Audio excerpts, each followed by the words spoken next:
हाय दोस्तों, आज का विषय है भारत का सामान्य परिचय। अगर हम भारत के नामकरण के संबंध में बात करें तो सबसे पहले हमें जान लेना जरूरी है कि उपमहाद्वीप क्या होता है। किसी भी महाद्वीप का वह क्षेत्र जो उस महाद्वीप से भौगोलिक रूप से, मतलब ये भौगोलिक रूप से तथा तुलनात्मक रूप से महाद्वीप से अलग होता है, उसे ही उपमहाद्वीप की संज्ञा देते हैं। और भारत को प्रायद्वीप भी कहा जाता है। भारत को प्रायद्वीप इसलिए कहा जाता है क्योंकि भारत तीन ओर से, एक, दो और तीन ओर से जल से घिरा है तथा एक ओर स्थल से घिरा है। इसलिए भारत को प्रायद्वीप भी संज्ञा दी जाती है। क्या दी जाती है? प्रायद्वीप। भारत को प्रायद्वीप भी कहा जाता है और उपमहाद्वीप कहा जाता है। दोनों का अंतर समझ में आ गया। प्राचीन नाम, जैसा कि आप सभी लोग जानते हैं कि भारत को आर्यवर्त भी कहा जाता है, परंतु भारत का नाम राजा दशरथ के पुत्र भरत, उनके नाम पर भारत का नाम भरत पड़ा।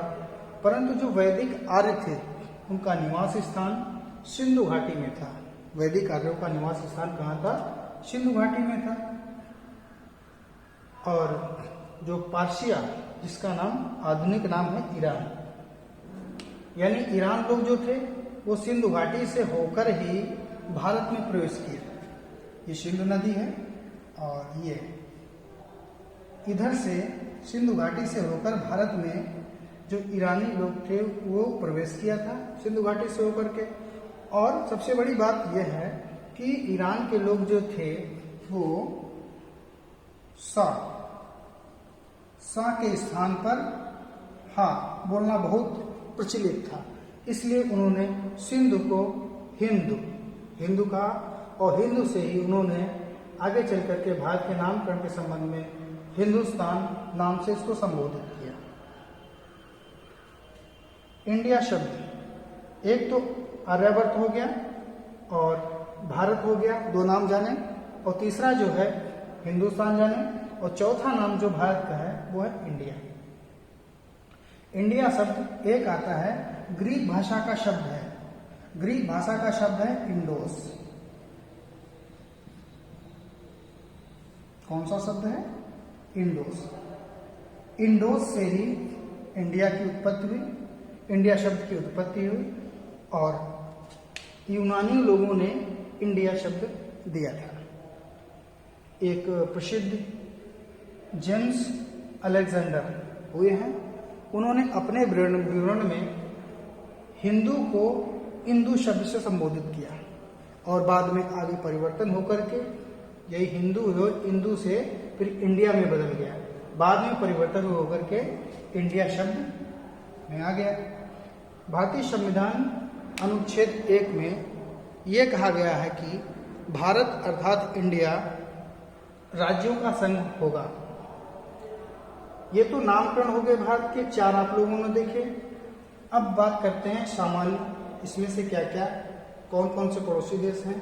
जैसे भारत के उत्तर पश्चिम में, भारत के उत्तर पश्चिम में पाकिस्तान आपका हो गया, पश्चिम में पाकिस्तान, यहाँ पश्चिम में पाकिस्तान कर लेंगे, और उत्तर पश्चिम में, यहाँ उत्तर पश्चिम में अफगानिस्तान, उत्तर में चीन, नेपाल, भूटान और पूर्व में म्यांमार की संज्ञा फिर बांग्लादेश।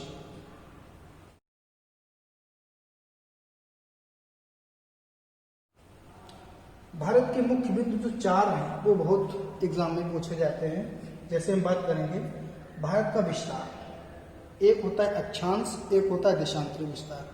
पहले हम ये जानते हैं कि अक्षांश क्या होता है, देशांतर क्या होता है। देखिए, हमारी संपूर्ण पृथ्वी है, इस पर ये भूमध्य रेखा है, इसकी वैल्यू 0 डिग्री है, और भूमध्य रेखा के जो समानांतर ये जो खींचे होते हैं समानांतर, इन्हीं को हम कहते हैं अक्षांश।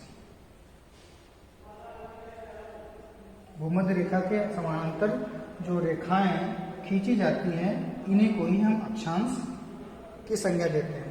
फिर बात करते हैं देशांतर क्या होता है। एक प्रधान देशांतर रेखा ये होती है, इसकी वैल्यू 0 डिग्री होती है, और ये मतलब उत्तरी ध्रुव और दक्षिण ध्रुव को मिलाने वाली जो रेखाएं कल्पित रेखाएं होती हैं उन्हीं को हम देशांतर कहते हैं। हम ये जानकारी करेंगे कि भारत का अक्षांशीय विस्तार क्या है। अब अगर हम अक्षांश देखें तो देखते हैं कि ये पड़े पड़े जो ऐसे ऐसे हमको बेड़े बेड़े तरीके के दिखाई पड़ते हैं, ये अक्षांश हैं। तो अक्षांशीय विस्तार कौन हो जाएगा, ये दक्षिण से इधर, ये हमारा हो गया। तो क्या बात करेंगे, भारत का अक्षांशीय विस्तार 8 डिग्री 4 मिनट पूर्वी देशांतर से है दक्षिण में, लेकिन इसको पूर्वी बोलेंगे क्योंकि भारत हमारा पूर्वी गोलार्ध में है, उत्तर पूर्वी गोलार्ध में।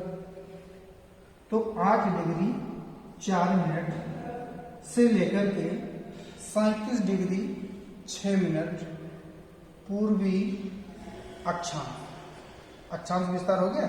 तो 8 डिग्री 4 मिनट से लेकर के 37 डिग्री 6 मिनट, ये तो हो गया अक्षांशीय विस्तार। देशांतरी विस्तार देखें तो ये है हमारे देशांतर, अभी बताया इसमें ये खड़े खड़े देशांतर हैं। तो ऐसे ये विस्तार जो है ये देशांतरी विस्तार है। कहां से कहां तक, 68 डिग्री 7 मिनट, 68 डिग्री 7 मिनट से लेकर के और 97 डिग्री 25 मिनट, क्या है 97 डिग्री 25 मिनट, ये तो अक्षांशीय देशांतरी विस्तार हो गया। अब बात करते हैं मुख्य भूमि के जो बिंदु हैं। अगर आपसे पूछा जाए कि भारत का मुख्य भूमि का दक्षिणतम बिंदु क्या है, तो आप लोग बता देंगे कन्याकुमारी। यहाँ पर कन्याकुमारी है, कन्याकुमारी हम बात करेंगे, क्या है कन्याकुमारी।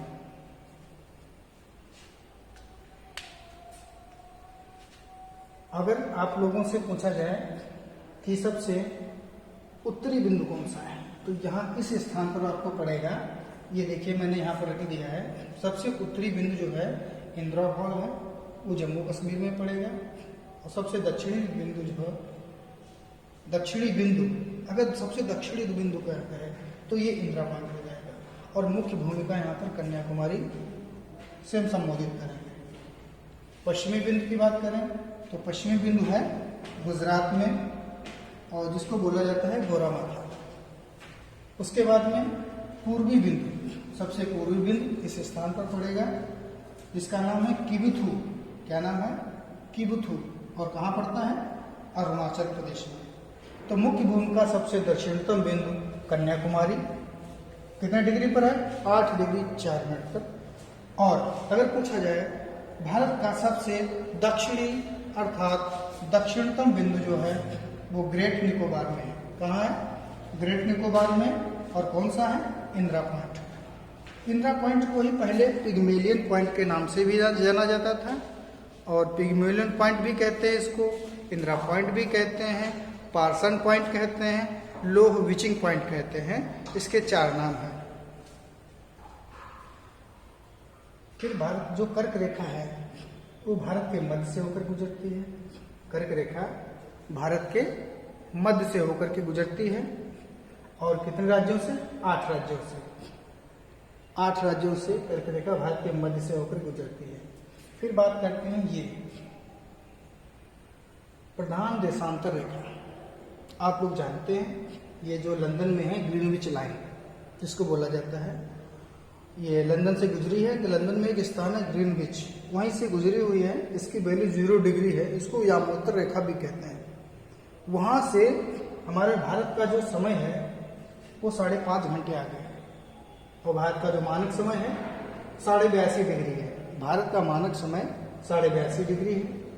और जो 5 राज्यों से होकर गुजरती है, कितने राज्यों से, 5 राज्यों से। ग्रीनविच लाइन से कितने आगे हैं, 5.5 घंटे आगे हैं। कौन कौन से राज्य हो जाएंगे, आपका यूपी हो जाएगा, उत्तर प्रदेश, दूसरा हो जाएगा आपका मध्य प्रदेश, तीसरा छत्तीसगढ़, चौथा उड़ीसा, और 5वां आपका आंध्र प्रदेश। 5वां कौन सा हो जाएगा, आंध्र प्रदेश।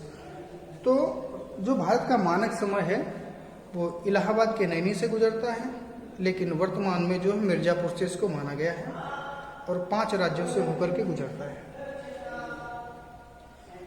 फिर कभी कभी प्रश्न ये पूछ देता है कि जो इंदिरा पॉइंट है वो हमारी भूमध्य रेखा से की दूरी कितनी है, तो हम बात करेंगे 876 किलोमीटर। क्या बात करेंगे? 876 किलोमीटर की दूरी है दक्षिणतम बिंदु और भूमध्य रेखा के मध्य में। चलिए इधर बढ़ते हैं। भारत की लंबाई बात करें तो भारत की लंबाई पूरब से पश्चिम, इस दिशा से इस दिशा के पूरब से पश्चिम, ये जो है वो है 2933 किलोमीटर, यानी कि 2933 किलोमीटर। उत्तर से दक्षिणतम, दक्षिण की बिंदु उत्तर से दक्षिण जो लंबाई है यहाँ पर वो है 3214, यानी 3200 किलोमीटर। आप लोग 3214 याद करें, इसको 2933 याद करें। भारत की स्थलीय सीमा यहाँ गुजरात से लेकर के ये है स्थलीय सीमा, और स्थलीय सीमा की लंबाई है 15,200 किलोमीटर। कितनी है? 15,200 किलोमीटर। मुख्य भूमि का तटीय सीमा, ये मुख्य भूमि है भारत की, और ये है तटीय सीमा भारत की। ये देखिए आप लोग, गुजरात से लेकर के और यहाँ तक त्रिपुरा, बांग्लादेश तक इधर। तो मुख्य भूमि की तटीय सीमा, इसकी लंबाई है 6100 किलोमीटर। अगर द्वीपों समेत तटीय सीमा पूछा जाए, द्वीपों समेत तटीय सीमा, तो द्वीप को भी अगर मिला लें तो 7515.5 किलोमीटर, यानी 7515.5 किलोमीटर है। द्वीपों समेत ये हो गया, ये मुख्य भूमि की तटीय सीमा, ये स्थलीय सीमा, उत्तर दक्षिण की लंबाई और पूर्व पश्चिम की लंबाई हो गई। कुल तटीय सीमा, इसमें अगर कुल सीमा की बात करें, तटीय को छोड़ दिया जाए, भारत की कुल सीमा, तो इसमें क्या हो जाएगा? स्थल भी जो ऐड हो जाएगा प्लस जलीय सीमा भी हो जाएगा। तो स्थलीय भाग कितना है? 15,200, और कुल जलीय सीमा 7,500, मतलब 7515.5 किलोमीटर। ये दोनों को ऐड कर देंगे तो टोटल कुल सीमा हो जाएगी 22,716.5 किलोमीटर। भारत का क्षेत्रफल 32,87,263 किलोमीटर, 32,87,263 वर्ग किलोमीटर।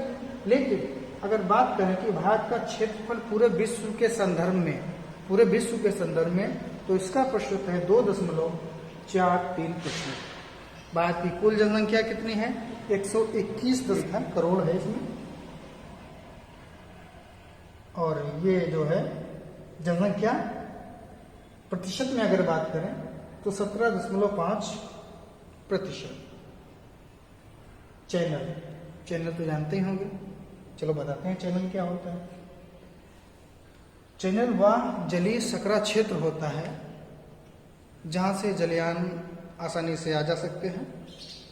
तो एक आता है परीक्षाओं में, अधिकतर ये चैनल जो हैं याद कर लेना, बहुत ही पूछे जाते हैं। 10 डिग्री चैनल, 10 डिग्री चैनल कहाँ कहाँ पर है?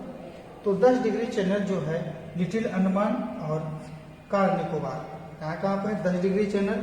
लिटिल अंडमान और कार निकोबार।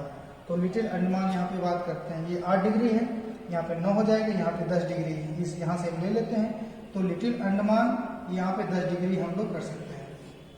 तो लिटिल अंडमान और कार निकोबार के मध्य में 10 डिग्री चैनल है।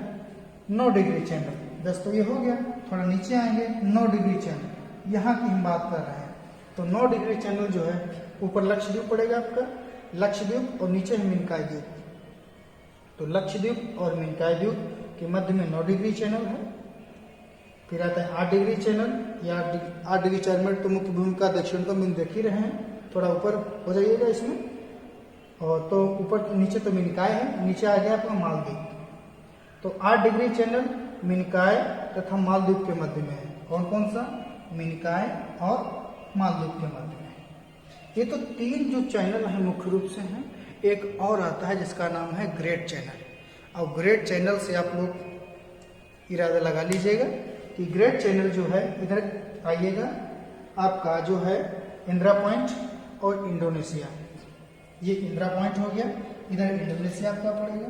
तो इंडोनेशिया प्लस इंदिरा पॉइंट के मध्य में यहाँ पर एक पड़ेगा आपका, जिसको बोला जाएगा ग्रेट चैनल। ये तो एक सामान्य सी जानकारी हो गई भारत के संदर्भ में, लेकिन हम इसमें संपूर्ण भारत का भूगोल आप लोगों को पढ़ाने की कोशिश करेंगे। हमारा प्रयास रहेगा, एक एक करके वीडियो में आप लोगों के पास पहुंचते रहेंगे।